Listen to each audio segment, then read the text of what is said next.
Hey guys! Welcome to Couple. Please like and subscribe if you like this video. President Trump's lawyer secretly obtained a temporary restraining order last week to prevent a pornographic film star from speaking out about her alleged affair with Mr. Trump, according to legal documents and interviews. The order, issued by an arbitrator in California and reviewed by the New York Times, pertained to the actress Stephanie Clifford, who had been paid $130,000 shortly before the 2016 election in what she calls a hush agreement. In recent weeks, she had prepared to speak publicly about Mr. Trump, claiming his lawyer, Michael D. Cohen, had broken the agreement. The details of the order emerged on Wednesday after the White House's spokeswoman, Sarah Huckabee Sanders, said that Mr. Trump's lawyer had won an arbitration proceeding against Ms. Clifford, who goes by the name of Stormy Daniels. Ms. Sanders' statement put the White House in the middle of a story that Mr. Trump and his lawyer had been trying to keep quiet for well over a year. The turn of events created the spectacle of a sitting president using legal maneuvers to avoid further scrutiny of salacious accusations of an affair and a payoff involving the porn star. Although Ms. Clifford said their relationship was consensual, the issue is particularly sensitive to Mr. Trump, whose campaign was dogged by allegations of groping and his boast of grabbing women's crotches. Ms. Clifford filed a lawsuit in Los Angeles Superior Court on Tuesday asserting that the non-disclosure agreement that accompanied the $130,000 payment was void because Mr. Trump never signed it. Ms. Sanders said that the president had denied having an affair with Ms. Clifford or making the payment himself. She added that she was not aware of whether Mr. Trump knew about the payment to Ms. Clifford at the time. "I've had conversations with the president about this," Ms. Sanders said. "This case has already been won in arbitration, and there was no knowledge of any payments from the president, and he has denied all these allegations."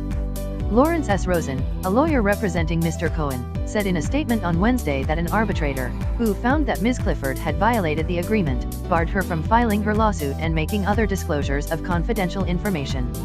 Ms. Clifford's lawyer, Michael Avenatti, said that he did not consider the restraining order, dated February 27, valid, and that his client would proceed with her lawsuit in open court.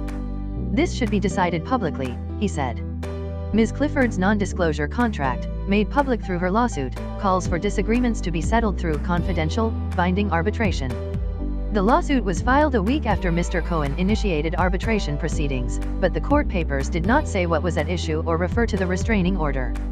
The contract gives Mr. Trump the right to seek financial penalties of more than $1 million in arbitration should Ms. Clifford break or threaten to break her agreement to stay silent. It also gives him the right to obtain an injunction barring her from speaking while disputes are considered in arbitration or open court. Those terms prompted Ms. Clifford to change her plans about going public, according to two people familiar with the situation who were not authorized to speak about it. Ms. Clifford had suggested she was free to speak out after Mr. Cohen disclosed last month that he had arranged the payment, prompting her to claim that the contract had been breached. The restraining order took her by surprise. A close friend of Ms. Clifford's, J.D. Veraley, said in an interview that she learned Mr. Cohen initiated arbitration proceedings when she landed on a flight from Los Angeles to Texas. "She was shocked," Mr. Veraley said. Mr. Avenatti said Ms. Clifford had never even been provided an opportunity to respond to Mr. Cohen's action in arbitration. A copy of the restraining order, obtained by The Times and first reported by NBC News, left open the possibility that it could be modified in the future. But Mr. Avenatti said he questioned its validity because it was brought on behalf of Mr. Cohen, not Mr. Trump. Asked if Ms. Clifford would drop her court case if Mr. Cohen provided her with more money, he said she would not. "At this point, we are well beyond that. This is a search for the truth," he said. The lawsuit by Ms. Clifford adds weight to allegations in a separate legal complaint brought by Common Cause, a public interest group that has asked the Federal Election Commission and the Justice Department to investigate the $130,000 payment by Mr. Cohen. Common Cause argues that the payment amounted to an undeclared in-kind contribution to Mr. Trump's presidential campaign. Federal election law requires contributions and expenditures for a campaign to be promptly disclosed, and prohibits a candidate from dipping into campaign funds to cover personal expenses. There is no evidence that campaign money was used to make the payment. Common Cause filed a similar complaint about a $150,000 payment made shortly before the election by American Media Incorporated, owner of the National Enquirer, to Karen McDougal, a former Playboy playmate who has said she had an affair with a married Mr. Trump about a decade ago. The company dismissed the complaint as meritless.